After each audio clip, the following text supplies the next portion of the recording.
Coming up, Hyundai Kona Electric and ritual suicide. I've always wanted to say that, and yet these things are more closely related than you might think.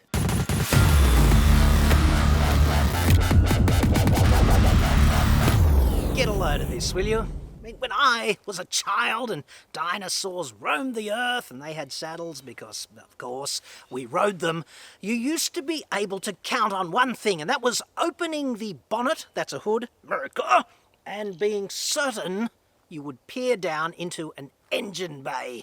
You can't even count on that now. Look what we've become.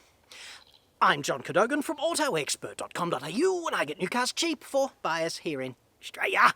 Hit me up on the website for that. More to the point, of course, have you ever stopped to consider just how ritualised your life has become? We are such creatures of habit. But there is one ritual which you take part in routinely, and it's suddenly under threat.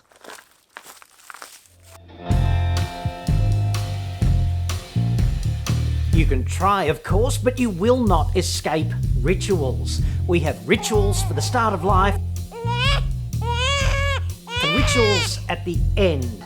And in between, show me what's not a ritual. We've got rituals for each end of the day, every day. There's annual rituals and weekly ones and nightly rituals as well. We've got rituals for education, rituals for your deity of choice, and even rituals for Friday night. We've turned blood sport into a metaphor, and the faithful flock to our modern coliseums every weekend to watch those rituals. If you want to tie the knot, we have a ritual for that, and then, of course, if you want to untie it somewhat later, ditto. Playing by the rules is kind of important to keep society functioning, but if you choose not to, we have rituals for that kind of conduct as well. There are even rituals for telling the boss how unbelievably clever he is several times every week. The key word there, of course, unbelievably. Every time we kill off a socially entrenched ritual, a new one springs up and takes its place. Look me in the eye and tell me you saw that one coming just 12 months ago. But there's one ritual that seems properly bolted on to modern life. We've evolved and become petrosapiens. And I really don't know how many million petrosapiens are tipping liquid fuels into their vehicles at any particular time, but I know I can't count that high before I die. What I want to know is this ritual actually on the brink?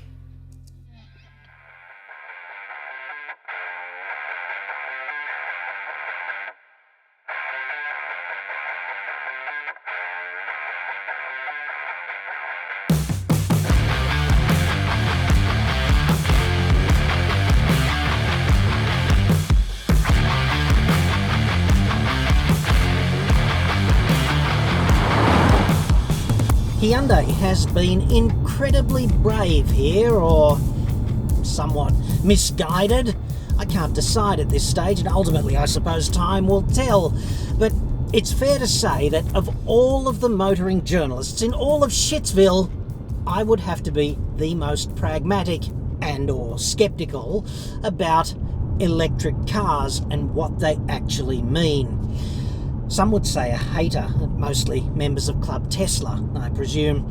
But I simply cannot see humanity riding to the future and saving the planet in an armada of battery-powered cars, because I still live in a place where the facts really matter.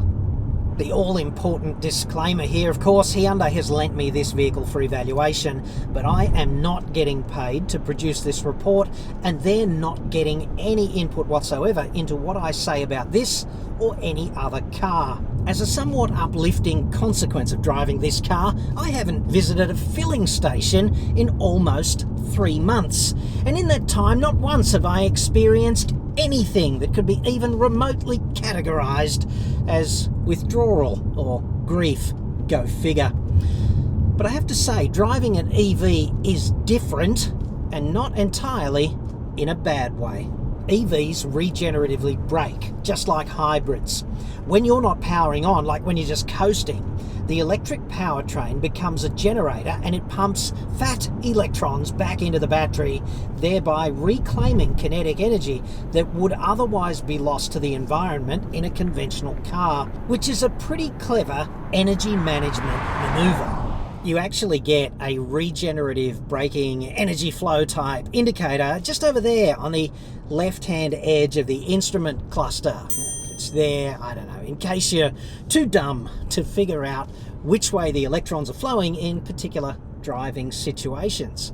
But overall, the brakes in the Kona Electric are fantastic, mainly because you just don't find yourself using them very often. I mean, regenerative braking does a hell of a lot of the heavy lifting, getting the car from A to B and slowing you down in sort of normal driving situations. And it's also worth remembering that electric vehicles don't have conventional multi-ratio gearboxes because the motors are just so flexible across a large RPM range. And that makes the whole transmission experience kind of smooth and exceptionally refined. But there are still paddles behind the wheel, and they're certainly not for changing gear. They're for the regenerative brakes, which have 3 levels of engagement, or 4 if you count off. One really cool feature built into the architecture here is what happens when you press and hold the left-hand regenerative braking paddle. What that does is it drags in maximum regenerative braking effort for the whole time you've got that paddle depressed. So ultimately, if you leave the paddle pressed the whole time, it will bring the car to a complete stop. And the more you do that, the more fat electrons you pump back into the battery, the more kinetic energy you therefore conserve for transportation into the future, the greater you extend the range, and bonus points for extending the life of the vehicle's conventional brakes simply because you're not using them very much. And the range on this car is awesome as well in the context of quote-unquote affordable EVs. It's about 450 k's in the real world on a full charge. And all I've got to say there is, take that, 5-year-old Nissan Leaf. The battery in the Kona has sophisticated active liquid cooling, which some competing EVs like the Leaf do not. So long-term reliability of the car's largest and most expensive component is relatively protected. Plus, there's an 8-year warranty on the battery for peace of mind. Kona EV has a comparatively big battery too, 64 kilowatt hours versus the Nissan Leaf with 40, for example, which explains the Leaf's proportionally lower range. 64 kilowatt hours is a hell of a lot of electrical energy, and if you're hazy on the distinction, energy is what gets you from A to B, and if you've got a lot of power, you just get there much more quickly, which is kind of nice. There's a time component to power which is absent from energy, in other words. But before we go giving this car the crown, king of the juice, we should talk about the liquid fuels, because if you go and jam 55 litres of petrol in a conventional vehicle, then you are transferring roughly 8 times more energy into that conventional fuel tank, and you are doing it in about 5 minutes, and that includes whipping into the little shop thingo and paying for that juice as well, right? So if we are going to consign that particular liquid refueling ritual to the dirt and deliver it a well-earned eulogy, at least in the minds of some people, then we really need to talk about recharging.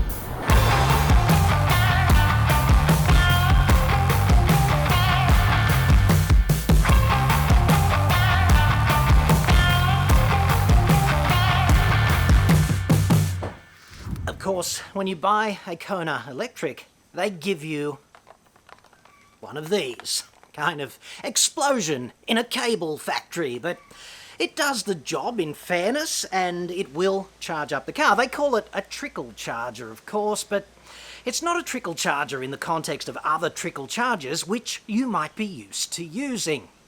In fact, given the right motivation, you could, let's call it, trickle charge information out of a reluctant third party, although that is not this device's primary purpose, and certainly not advice about how to use it from me. Okay, so pretty standard sort of plug up the business end of so-called trickle charger. But the interesting thing, counterintuitively anyway, is kind of this bit, because you're probably used to seeing a transformer in a box like this, but I just read the back of this and it's like 230 volts and 10 amps in, and 230 volts and 10 amps out. So apart from a nice green tinged graphic user interface, I don't know what's in the box. Maybe just a fuse, because it's not very heavy, it must be said, and I guess it's got to have some kind of protection because, hey, it's on the ground, blah, blah, blah, and obviously protected by a safety switch and all of that kind of stuff. But the salient point with this so-called trickle charger is that if you expect to come home with, I don't know, 20% battery left and charge up overnight and then drive off into the sunset fully charged, ready for work tomorrow morning, then you are going to be sadly disappointed, because it's going to take well over a day to recharge a Kona EV from nearly flat to kind of full. So this is maybe not so much of a disadvantage for you. I used this Kona EV for at least 3 months without using any other charger than just this one. I just drove it around, brought it home, plugged it in, and hey, didn't lose mobility once. So there's that. But there is a better option. It's kind of sad, isn't it? You know, looking at the final nail in the coffin, metaphorically, of the concept of ever visiting a liquid fuel filling station ever again. That is, of course, a Hyundai Kona Electric, and using the same sort of taxonomy, this is a jet charge Delta EV charger. The difference between that and the little box that comes with the car is such a game changer, because little box with the car, 2 and a bit kilowatts of charging power, okay? This thing, 7.2 kilowatts. And the power is directly related to the time. So you're basically slashing the time by, you know, a factor of 3.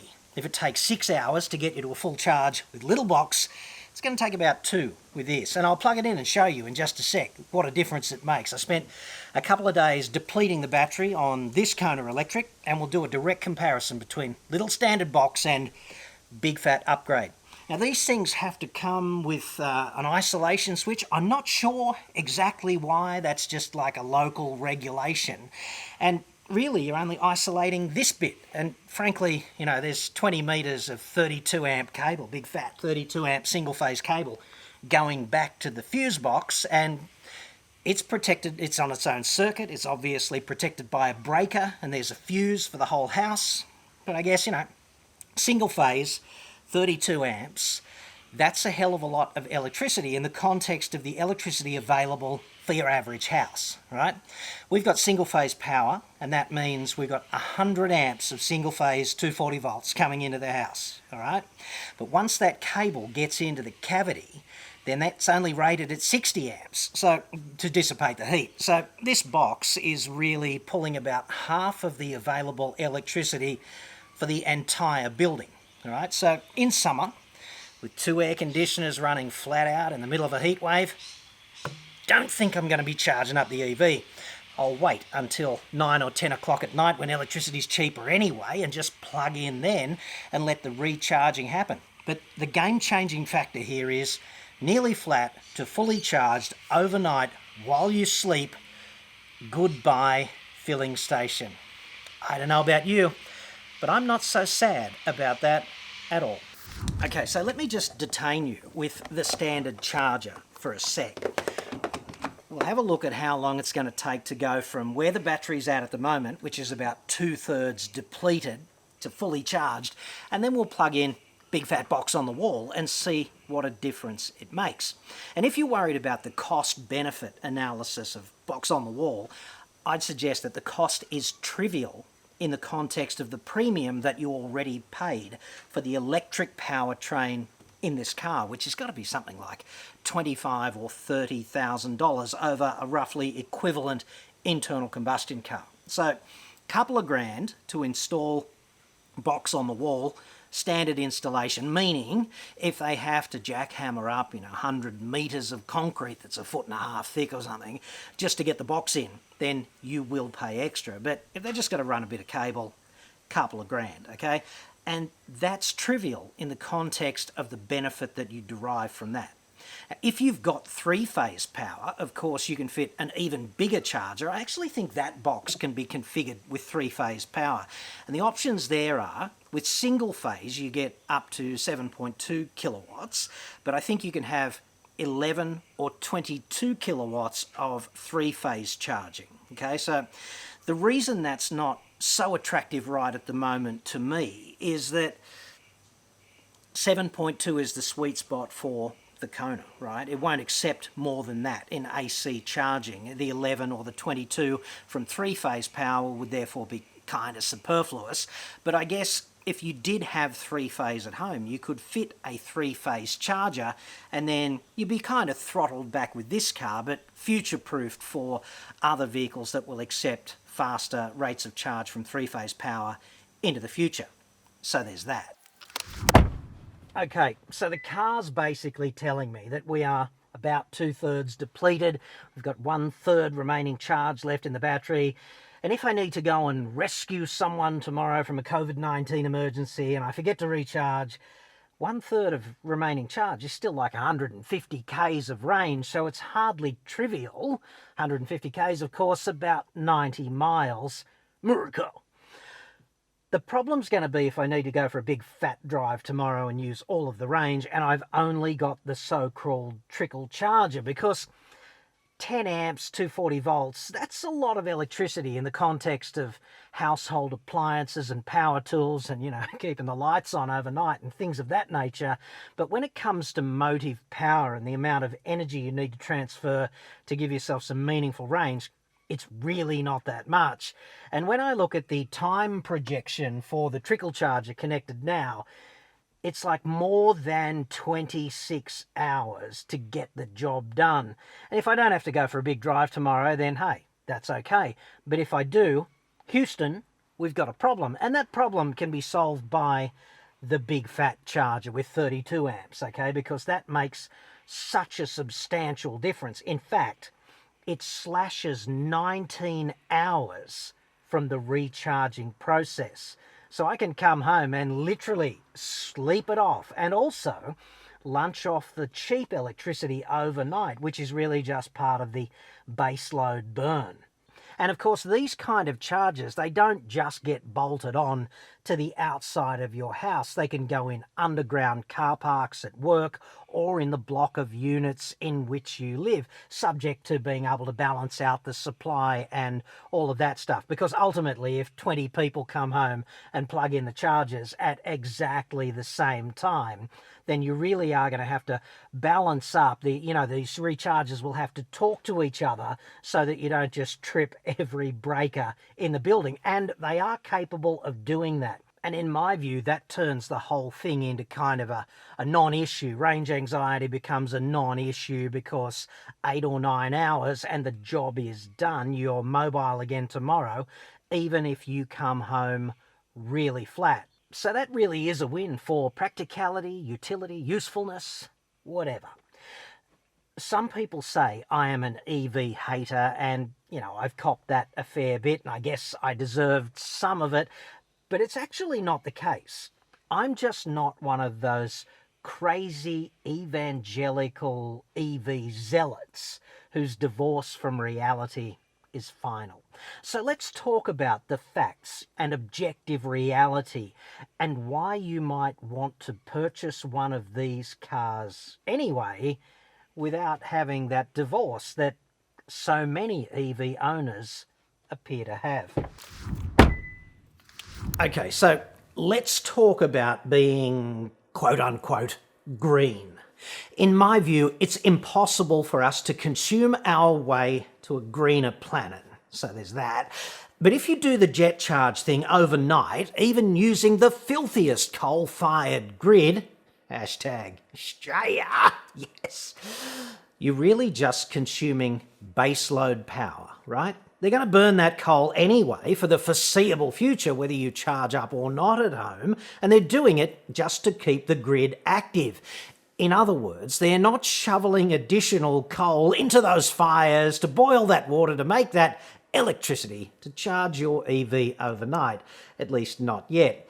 But of course, this is going to be true only if the proportion of EVs on our roads remains relatively low.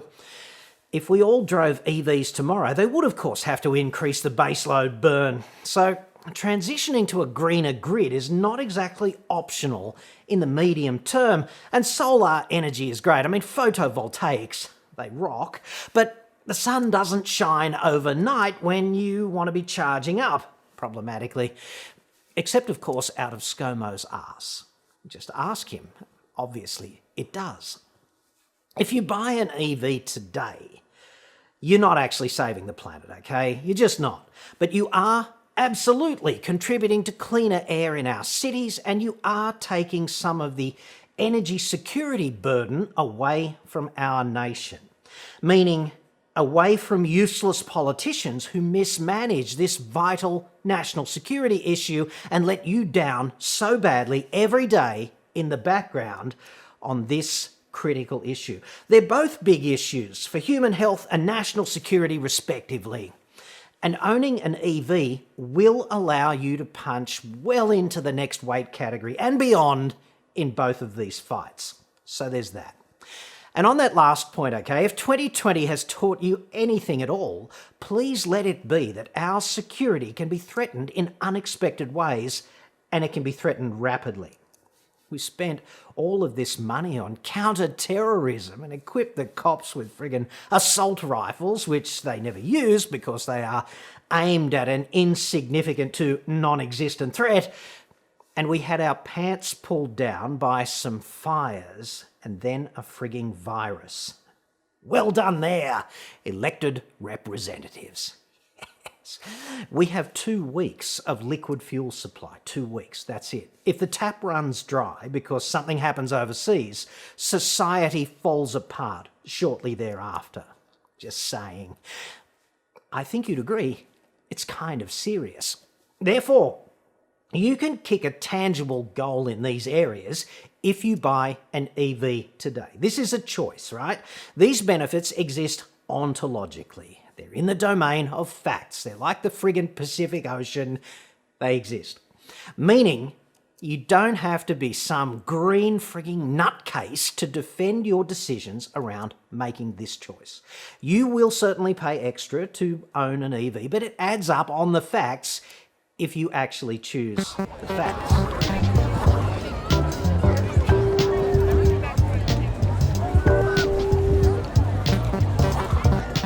I'm not suggesting that everyone who buys an EV is some sort of green nutcase. Just the ones who think they're saving the planet, okay? Or that liquid fuel is on the brink of death. I get that a lot in the comments, like it's on the way out. And to you, if that's you, I would say, look around, dude. If you want to make a rationally defensible case to own a Kona Electric, that's pretty much it, you know, clean air, energy security, quod erat demonstrandum, dudes. Go ahead, spend the big bucks. And of course, the Kona EV goes like a friggin' cut cat off the mark, so there's that. Straight line performance of that vehicle is ridiculously good, certainly in line with or better than many other cars at the same price point. Like, when that clown in a WRX inevitably tries to carve you up on the inside at the traffic lights, he may well discover that your Kona Electric is substantially more fully sick than his fat Rex. Yes. And, hypothetically, if someone I knew had spent months now therapeutically blowing wombats such as these into the weeds in a Kona EV at every opportunity, he would probably be able to tell you that their owners really don't like it at all when the faster car is kind of silent but deadly. But of course, we'll never really know because I am merely speculating about all of that. Always drive responsibly. And just remember, eco tyres, not that grippy in the corners. Discretion, the far better part of valour there, at least initially, until you dial it in. Very few cars at this price point are going to match a Kona Electric from 0 to about 60 k's an hour. That's 35 miles per hour. Very cool. So you can absolutely add performance to the list of ontological ownership justifications for this car, meaning there's really 3 defensible reasons to buy the car, okay? Clean air, energy security, goes like stink. Yes, like that last one. Always have, ever since I was born, I think. To the dudes at Hyundai, I say, make mine a Kona EV with that awesome E-diff out of the i30N and put some nice grippy Pirellis on it, won't you? Just so it can put down all 1 billion Newton meters into play off the mark, albeit briefly. I would really like that. And as much as I enjoy internal combustion, and I do like it rather a lot, no change there to report, there's nothing whatsoever therapeutic about visiting a friggin' filling station. There's just not. Liquid fuels are a miracle. A staggering amount of energy transferred so fast, so incredibly cheaply, they just liberate you to do whatever you want. It's fantastic. And yet, the user experience at the friggin' filling station, it's somehow soul-crushing. On behalf of humanity, I say to the fuel retailers, kindly stick your unbeatable 2-for-1 Kit Kat offer up your arses once and for all. So I think there's a 4th reason right there. Ritual suicide. I've always thought that was a good idea. In other words, if EVs do gain momentum and reach critical mass and push the filling station ritual over the edge one day, sometime in the future, it's fair to say that I will not spend a single nanosecond grief-stricken afterwards. And I sincerely doubt that I'm gonna be alone.